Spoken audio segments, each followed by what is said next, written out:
Hi guys, welcome to விஷோ info. தக்காளி சட்னி ரெசிபி எப்படி செய்கிறதுன்னு பார்க்கலாங்க. வீடியோக்குள்ளே போகிறதுக்கு முன்னாடி நீங்கள் இன்னும் நம்ம சேனலில் சப்ஸ்கிரைப் பண்ணலைன்னா சப்ஸ்கிரைப் பண்ணுங்கள். அப்படியே பக்கத்தில் இருக்கிற பெல் ஐக்கானை கிளிக் பண்ணுங்கள். அப்போ தான் நான் போஸ்ட் பண்ணுற வீடியோ எல்லாத்தையும் நீங்கள் உடனே பார்க்கலாம். வீடியோக்குள்ளே போகலாங்க.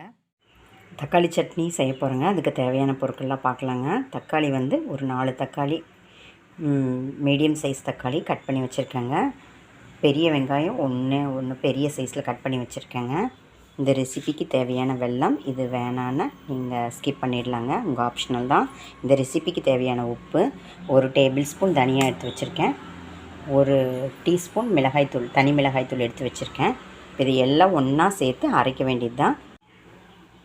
சின்ன நெல்லிக்காய் அளவு புளி எடுத்து வச்சுருக்கேங்க, தண்ணியில் ஊற வச்சுருக்கேன். ஈஸியாக அரைக்க முடியும் அப்படிங்கிறக்காக அதையும் சேர்த்து அரைச்சிடலாங்க. வெங்காயத்தில் தண்ணி இருக்கும், தக்காளியில் தண்ணி இருக்கும். அப்புறம் இந்த புளி தண்ணி ஊற வச்சது, இதுக்கு மேலே தண்ணி தேவைப்படாதுங்க. பார்த்து பக்குவமாக அரைச்சதுக்கப்புறம் பார்க்கலாங்க. வதக்கவெல்லாம் வேண்டியது இல்லைங்க. இது எல்லாம் அப்படியே பச்சையாக தாங்க அரைக்க போகிறோம். அரைச்சதுக்கப்புறம் பார்க்கலாங்க. தக்காளி சட்னி சூப்பராக அரைச்சாச்சுங்க. லைட்டாக அங்கங்கே தக்காளி வெங்காயம் குறைன்னு தெரிகிற மாதிரி இருந்தால் ஓகேங்க. தக்காளி வெங்காயத்தில் இருந்த தண்ணியே போதுங்க. புளி ஊற வச்ச தண்ணி கூட நான் ஊற்றி அரைக்கலைங்க. இப்போ இதுக்கு ஒரு தாளிப்பு கொடுத்துர்லாங்க. ஒரு பேனை ஹீட் பண்ணி ஆயில் ஊற்றி வச்சுருக்கேங்க. ஆயில் ஹீட் ஆகிடுச்சுங்க. இப்போ 1/4 ஸ்பூன் கடுகு சேர்த்திக்கலாங்க. கடுகு நல்லா வெடிச்சிருச்சு.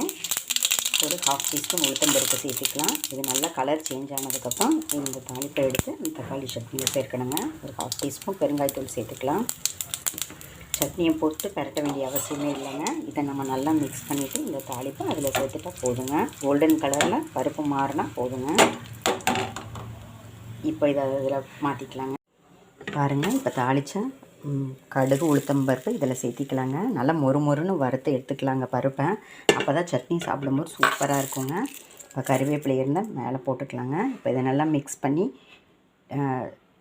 டிஃபனுக்கு மட்டும் இல்லைங்க, தயிர் சாதத்துக்கு கூட ஊறுகாவாக வச்சு சாப்பிட்லாங்க. சூப்பராக இருக்குங்க. ட்ரை பண்ணி பாருங்கள். செம்மையான தக்காளி சட்னிங்க, சிம்பிளான தக்காளி சட்னிங்க.